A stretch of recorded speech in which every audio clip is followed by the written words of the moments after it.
বেইজিংয়ের red কার্পেটে যখন পা রাখছেন মার্কিন প্রেসিডেন্ট ডোনাল্ড ট্রাম্প, তখনই প্রশ্ন উঠছে যে বিশ্ব রাজনীতির মানচিত্র কি বদলে যাচ্ছে। কিন্তু ট্রাম্পের এবারের সফরটা আগের চেয়ে আলাদা। বিশ্লেষকরা বলছেন তারা এখন আর জি1-এর বিশ্বে নেই, পৃথিবী এখন জি2-র যুগে প্রবেশ করেছে। নিজের দেশে চাপের মুখে প্রেসিডেন্ট ট্রাম্প। যুক্তরাষ্ট্র ইসরায়েল ইরান সংঘাতের জেরে আকাশছোঁয়া মুদ্রাস্ফীতি তার জনপ্রিয়তায় ধস নামিয়েছে।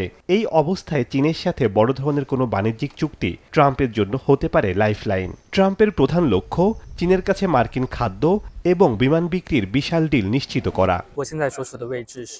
বেইজিং ভিত্তিক গবেষণা প্রতিষ্ঠানগুলো দাবি করছে বিশ্ব এখন একক মার্কিন আধিপত্য বা জি1-এর অধীনে নেই। চীনের ক্রমবর্ধমান অর্থনৈতিক ও সামরিক শক্তি দেশটিকে যুক্তরাষ্ট্রের নেয়ার পেয়ার বা প্রায় সমান স্তরে নিয়ে এসেছে।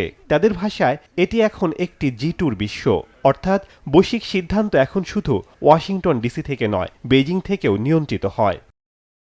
গত বছর ট্রাম্পের শুল্ক নীতি বিশ্ব অর্থনীতি কাঁপিয়ে দিয়েছিল। তবে চীন তাদের বিরল খনিজ বা রেয়ার আর্থ মিনারেলস রপ্তানি নিয়ন্ত্রণের ঘোষণার পর যুক্তরাষ্ট্র চমকে উঠেছিল। তাদের এবারের লক্ষ্য দীর্ঘমেয়াদী শান্তি।